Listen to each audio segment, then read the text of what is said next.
दोस्तों हाल ही में मैंने पेंगुइन फिल्म देखा है और आज की वीडियो में हम इसी फिल्म की कहानी को जानेंगे। अब वीडियो शुरू करने से पहले मैं आपको बता दूं कि अब भी आप में से 50% ऐसे लोग हैं जो मेरी वीडियोस तो देखते हैं लेकिन चैनल को सब्सक्राइब नहीं किए हैं। मोरओवर हम 2 मिलियन के काफी करीब हैं, तो please consider subscribing to our channel. So now with that said, let's roll the intro.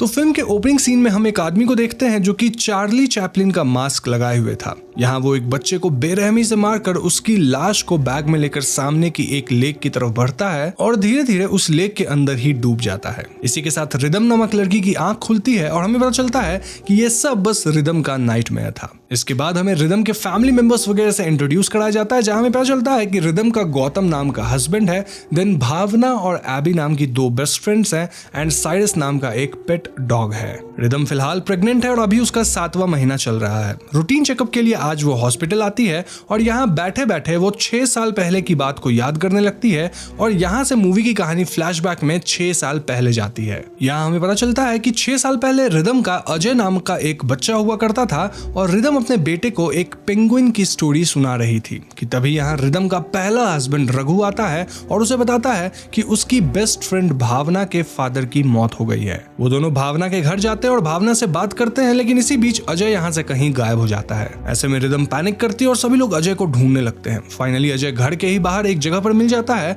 और यहाँ से कहानी अगेन प्रेजेंट में आती है। सो प्रेजेंट में रिदम को अपने सामने एक बी हाइव यानी मधुमक्खी का छत्ता दिखता है, जिसे देखकर वो परेशान सी हो जाती है। अब ऐसा क्यों होता है, वेल वो हमें स्टोरी में आगे पता चलेगा। खैर रिदम की टर्न आती है और डॉक्टर उसका अल्ट्रासाउंड करते हैं, जहां वो उसे समझाते हैं कि उसके पैनिक होने की वजह से उसके बच्चे पर भी असर पड़ सकता है। डॉक्टर रिदम को किसी भी ऐसी चीज से दूर रहने के लिए बोलते हैं जिससे रिदम को पैनिक का सेंसेशन हो। यहाँ से निकलकर रिदम को रास्ते में वेस्ट लेक दिखाई देता है और इसे देखते ही 6 साल पहले का एक और फ्लैशबैक स्टार्ट हो जाता है, जहां हम देखते हैं कि रिदम अपने बेटे अजय को स्कूल पिक करने जाती है, जहां उसे अजय की क्लासमेट बताती है कि अभी थोड़ी देर पहले ही एक मास्क पहना हुआ इंसान यहाँ आकर अजय को अपने साथ ले गया। रिदम घबराकर पुलिस को कॉल करती है और काफी खोजबीन के बाद पुलिस को जंगल के पास ही एक बूके पड़ा हुआ मिलता है, जिसके आसपास बहुत सारी मक्खियां भिनभिना रही थी। नाउ इस बूके के पास लिखा था RIP यानी कि रेस्ट इन पीस। ये सब देखकर रिदम घबरा जाती है और चक्कर खाकर गिर जाती है एंड सिंस देन रिदम को मक्खियों से एलर्जी है। इसी तरह अजय को ढूंढते हुए 1 साल का समय निकल जाता है और इसी बीच पुलिस और रिदम लगातार अजय को खोजने में लगे हुए थे। रिदम तो खुद डेली अजय के मिसिंग होने के पैम्पलेट्स राह चलते लोगों में बांटा करती थी। इसी तरह एक दिन पुलिस को अजय का कुछ सामान जंगल में मिलता है, जैसे उसके शूज, उसके कोट इत्यादि, और इन सब पे खून लगा हुआ था। इससे इंस्पेक्टर कंक्लूड करता है कि अजय अब इस दुनिया में नहीं है। वो ये बात रिदम को बताता है और इसके बाद रिदम डिप्रेशन में चली जाती है। नाउ यहाँ से कहानी वापस प्रेजेंट में आता है, जहां हम रिदम को उसी लेक के सामने खड़ा हुआ देखते हैं एंड हमें पता चलता है कि रिदम यहाँ हर साल आती है इस होप में कि शायद एक दिन उसे अपना बेटा यहीं पे वापस मिल जाए।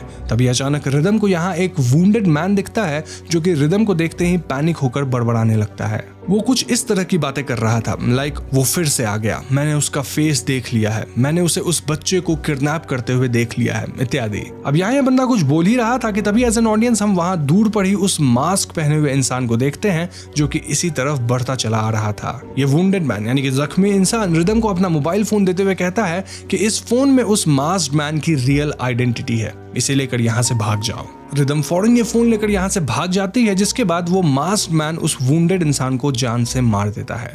यहाँ रिदम थोड़ी दूर पर ही पहुंचती है कि उसके फोन की बेल रिंग होने लगती है, जिससे घबराकर वो अपने हाथ में रखे उस डैमेज्ड फोन को कहीं गिरा देती है और जल्दी से अपनी कार में आ जाती है। रिदम डर के मारे अपनी कार कीज को गिरा देती है और वहां बाहर हम उस मास्क्ड मैन को कार के एकदम क्लोज आते हुए देखते हैं, लेकिन फॉर्चुनेटली रिदम अपनी कार स्टार्ट करके यहाँ से भाग जाती है और रास्ते में एक पुलिस चेक पोस्ट पर खड़े पुलिस ऑफिसर को ये सारी बातें बता देती है। तो इन बातों का पता लगने के बाद कुछ ऑफिसर्स उस लेक के पास चले जाते हैं और यहाँ रिदम को पता चलता है कि पिछले 6 महीने में इस एरिया में कई किडनैपिंग केसेस आए हैं और अभी रिसेंटली ही अंजाना नाम की एक बच्ची भी किडनैप हुई है। अब यहाँ से वापस लौटते वक्त रिदम जब उसी लेक के पास से गुजर रही होती है, तब उसकी कार के सामने एक बच्चा आ जाता है एंड सरप्राइजिंगली ये उसका अपना ही बेटा अजय था। जी हाँ, ये अजय ही था जो कि आज से 6 साल बाद अपने आप ही वापस आ गया था। खैर अगले सीन में हम रिदम को अजय अजय के साथ हॉस्पिटल में डॉक्टर डेविड के पास देखते हैं, जहां डेविड अजय का चेकअप करता है। और वहीं दूसरी तरफ अंजाना की मदर यहां अजय से बात करने के लिए आई थी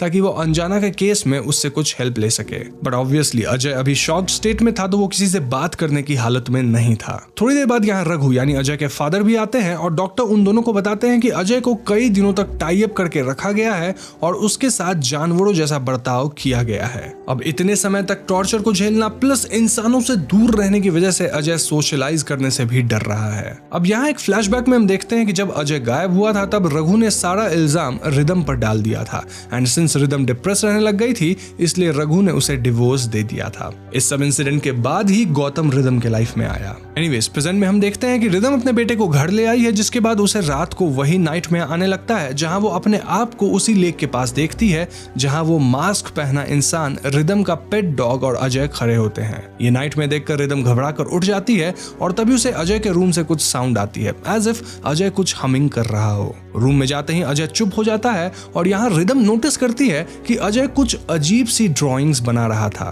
तो नेक्स्ट डे डॉक्टर डेविड के पास रिदम अजय के बारे में सब कुछ बताती है, लाइक लास्ट नाइट वो कुछ हमिंग वगैरह कर रहा था, देन कुछ ड्राइंग्स वगैरह किया इत्यादि। डॉक्टर डेविड बताते हैं कि अजय के माइंड में जो कुछ भी चल रहा है वही उसने ड्राइंग्स वगैरह में बनाया था। अब डॉक्टर रिदम से कहते हैं कि नेक्स्ट टाइम जब अजय वो पोएम गाए या कुछ भी बोले तो उसे रिकॉर्ड कर लेना। तभी रघु बाहर से रिदम को कॉल करता है और उसे मिलने के लिए बुलाता है क्योंकि वो कुछ दिन के लिए आउट ऑफ स्टेशन जा रहा था और वो रिदम से अजय को भी अपने साथ लाने की रिक्वेस्ट करता है। थोड़ी देर में रिदम अजय को लेकर रघु से मिलने एक रेस्टोरेंट में चली जाती है जहां आइसक्रीम खाते वक्त अजय किसी को अचानक ही घूरने लगता है। ये देखते ही रिदम अपना फोन निकाल लेती है, देन उसका फ्रंट कैमरा ऑन करके अपने पीछे दो लोगों को बैठा हुआ देखती है जो कि कुछ सेकंड्स में उठकर वहां से बाहर चले जाते हैं। रिदम उनमें से एक कोट वाले पर्सन को फॉलो करती है जो कि दरअसल एक लेडी थी जो अपने बच्चों से मिलने गई थी। इसके बाद जैसे ही रिदम अपने टेबल पे वापस आती है उसे वहां एक एनवेलप रखा हुआ मिलता है जिस पे रेस्ट इन पीस लिखा हुआ था। यह देखकर रिदम फौरन बाहर जाती है और उस दूसरे कोट वाले पर्सन को खोजने लगती है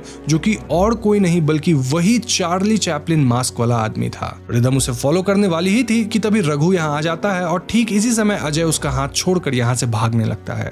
रिदम फौरन अपने कुत्ते साइरस को आवाज लगाती है और उसे अजय को फाइंड आउट करने के लिए ऑर्डर करती है। साइरस एक डायरेक्शन में भागने लगता है और रघु भी उसके पीछे जाता है जहां एक सुनसान रोड पर रघु को अजय रोड के बीचों बीच खड़ा हुआ दिख जाता है। वहीं दूसरी तरफ रिदम उस एनवेलप को ओपन करती है जिसमें उसे गौतम के कई सारे इमेजेस मिलते हैं। इन इमेजेस में गौतम के साथ एक अननोन लड़की खड़ी थी जिसे देखकर रघु उस पर शक करने लगता है, बट रिदम इंश्योर्स कि गौतम ऐसा इंसान नहीं है। तो नेक्स्ट सीन में रघु अजय को लेकर उसी लोकेशन पे जाता है जहां रिदम को अजय मिला था। यहाँ थोड़ी दूर जाने के बाद अजय आगे नहीं जाता है और ये देखकर रघु कहता है कि उसका ऐसा मानना है कि अजय आगे इस वजह से नहीं जा रहा है क्योंकि वो किसी से डर रहा है, बल्कि दरअसल वो इसलिए आगे नहीं जा रहा क्योंकि वो उस किडनैपर के सपोर्ट में है। लॉजिकली देखा जाए तो वो अपने पेरेंट्स के साथ बस 2 साल ही रहा था, वेयरएज वो उस किडनैपर के साथ 4 साल रहा है। यहाँ रघु और रिदम आपस में बात कर रहे थे कि तभी वहां अजय एक स्क्रू ड्राइवर से ड्राइवर पे अटैक कर देता है। रघु अजय को डांट कर उसके हाथ से वो स्क्रू ड्राइवर फेंक देता है जिससे अचानक वहां काफी सारी फ्लाइज आ जाती हैं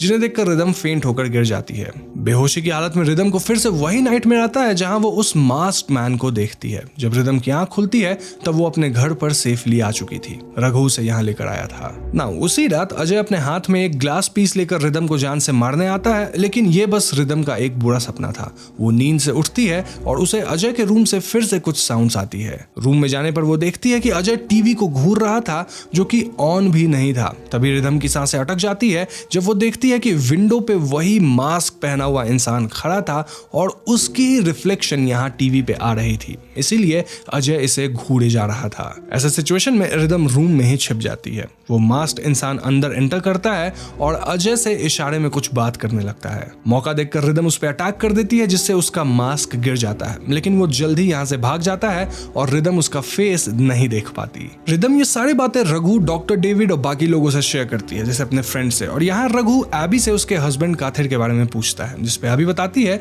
कि काथिर किसी बिजनेस ट्रिप पर गया है। खैर नेक्स्ट डे जब रिदम और गौतम डॉक्टर से मिलने के लिए जा रहे होते हैं तब उन्हें अंजाना की मदर बेहोश मिलती है। गौतम अंजाना की मदर को हॉस्पिटल जाने लगता है और रिदम को वापस जाने के लिए कहता है। जब रिदम कार में वापस आती है तब उसे यहाँ साइरस दिखाई नहीं देता। वो साइरस को बाहर एक गार्बेज बैग के पास पाती है जहाँ उसे गार्बेज में किसी के बाल और क्लोथ पीसेस मिलते हैं। रिदम साइरस को फॉलो करती है जो कि एक घर के बाहर आकर रुकता है और ये घर डॉक्टर डेविड का था। अब रिदम कार खराब होने का बहाना बनाकर घर के अंदर एंटर करती है और डेविड को साइरस को बाहर घुमाने का रिक्वेस्ट करती है। जैसे ही डेविड बाहर आता है, रिदम घर के अंदर खोजबीन करते हुए एक अलमीरा को ओपन करती है जो कि एक अलमीरा नहीं बल्कि एक सीक्रेट डोर था। जी हाँ, यहाँ पीछे एक शेडी सा रूम था जहाँ उस आदमी की लाश रखी हुई थी जिसे उस दिन रिदम ने उस लेक के पास वुंडेड यानी कि चोटिल हालत में देखा था। नाउ सरप्राइजिंगली यहाँ उसे अनजाना भी बेहोश हालत में मिल जाती है, जिसके बाद डेविड जैसे ही आता है रिदम और उसमें हाथापाई होती है एंड समहाउ रिदम उसे बांध देती है, जिसके बाद पुलिस यहाँ आकर डेविड को अरेस्ट कर लेती है।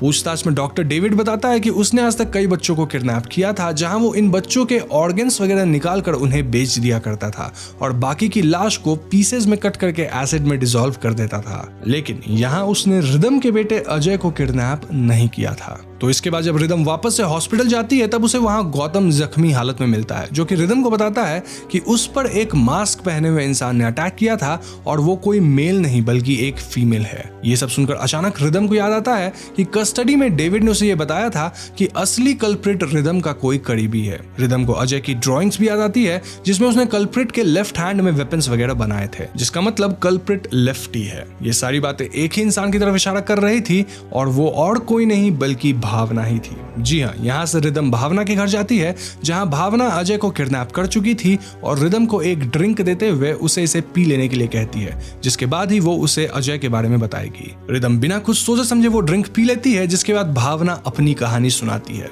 यहाँ से हमें एक फ्लैशबैक दिखाया जाता है। तो इस फ्लैशबैक में हमें यह पता चलता है कि बचपन से ही भावना को उसके पेरेंट्स रिदम से कंपेयर करते आ रहे थे, जो कि बड़े होते होते जेलसी एंड देन एक सीरियस साइकोलॉजिकल इशू में बदल गया। मोरओवर रघु भावना का क्रश था जिससे रिदम ने शादी कर ली थी। एज ए रिवेंज उसने रिदम के बेटे अजय को उससे दूर कर दिया। अब एक दिन काथिर जब भावना के घर गया तो उसे ये बात पता चल गई थी कि भावना ने ही अजय को किडनैप कर रखा था, इसीलिए भावना ने उसे जान से मार दिया और इसी बीच अजय वहां से भाग निकला था। अब प्रेजेंट में साइको भावना रिदम को बताती है कि उसके पास सिर्फ 1 घंटा है क्योंकि उसने जो ड्रिंक पी है उसमें जहर था जो कि 1 घंटे बाद असर दिखाएगा। इतना कहकर वो अजय का पता बताए बिना ही खुद को शूट कर लेती है। बट फॉर्चुनेटली साइरस अजय को ढूंढ निकालता है, लेकिन इस वक्त तक रिदम पे जहर असर करने लग गया था। इस पॉइंट पे अजय पहली बार फिल्म में बोलता है और वो रिदम को अपनी माँ बुलाता है। देन वो बाहर भागता है और हेल्प खोजता है। तो इसके बाद रिदम को हॉस्पिटलाइज कर दिया जाता है और हमें पता चलता है कि पॉइजन का डोज बहुत कम था, जिससे रिदम और उसके पेट में पल रहा बच्चा दोनों ही सेफ है। अजय भी अब धीरे धीरे नॉर्मल हो रहा था, यानी बच्चे की तरह प्लेफुल हो गया था। इस पॉइंट पे रिदम फाइनली अजय को वो पेंगुइन वाली स्टोरी कंप्लीट करके बताती है जो कि वो 6 साल पहले अजय को सुनाया करती थी। और इस स्टोरी में हम देख सकते हैं कि रिदम और कोई नहीं बल्कि मदर पेंगुइन को रिप्रेजेंट कर रही है। यहाँ गौतम भी कहता है कि अगर काथिर नहीं होता तो शायद अजय कभी नहीं मिल पाता। साथ ही वो ये भी कहता है कि पता नहीं एबी अपनी लाइफ कैसे जिएगी क्योंकि काथिर तो मर चुका है। बट यहाँ रिदम कहती है कि एबी अकेली नहीं होगी क्योंकि वो प्रेग्नेंट है और वो अपने लाइफ से मूव ऑन कर चुकी है, यानी जो पास्ट में उसके साथ हुआ उससे, और वो अपने बच्चे के साथ आगे फ्यूचर में अपनी जिंदगी बिताएगी। साथ ही रिदम कहती है कि हम सब एबी के सपोर्ट में तो हैं ही। गौतम कहता है कि एक माँ बहुत ही स्पेशल होती है उसके रिलेशनशिप में, लेकिन रिदम कहती है कि ये रिलेशनशिप नहीं एक एटीट्यूड है। नाउ मूवी के फाइनल सीन में रिदम को बच्चा हो जाता है, जहाँ डॉक्टर कहते हैं कि रिदम काफी लक्की है कि उसका बच्चा हो गया, मतलब इतना कुछ हो जाने के बाद भी। लेकिन गौतम कहता है कि नहीं, रिदम लक्की नहीं, बच्चा लक्की है क्योंकि उसके पास एक ऐसी माँ है जो कि इतनी ब्रेव है और उनमें कोई डर नहीं है। यहीं पे फिल्म खत्म हो जाती है। तो दोस्तों ये थी पेंगुइन फिल्म की कहानी and as you can see इस फिल्म में एक माँ के लव को दिखाया गया है अपने बच्चे के प्रति। आई मीन अजय के गायब होने के 6 साल बाद तक रिदम उसे भूली नहीं थी। भूलना छोड़ो, वो अब तक अजय को खोज रही थी इस होप में कि अजय उसे जरूर मिल जाएगा एंड इनफैक्ट अजय उसे मिल भी जाता है। अब इस फिल्म में एक अलग बात यह है कि यहाँ हम 2 विलन्स को देख पाए। एक तो डॉक्टर डेविड जो कि ऑर्गन्स वगैरह यूज करता था बच्चों के, लेकिन एक दूसरी विलन भी थी भावना जो कि रिदम से बहुत जलती थी। तो हाँ, कहानी में एक पॉइंट पे लगता है कि हमें विलन पता चल गया है, लेकिन एक ट्विस्ट जरूर था। मोरओवर एक पॉइंट पे एबी पे भी थोड़ा शक होता है, लेकिन नहीं, एबी तो खुद एक विक्टिम थी, उसका पति मारा गया भावना द्वारा। इन बातों के अलावा मूवी में कुछ खास थियरीज नहीं है, तो इस एक्सप्लेनेशन को हम यहीं पे खत्म करेंगे। उम्मीद करता हूँ आपको ये वीडियो पसंद आई होगी। अगर पसंद आई है तो इस वीडियो को लाइक और शेयर कीजिएगा। साथ ही अगर आप चैनल पे नए हैं तो हमारे चैनल को सब्सक्राइब करके बेल आइकॉन को भी जरूर दबा दीजिए, क्योंकि हम अपने चैनल पे ऐसे वीडियोस लाते रहते हैं। पीस।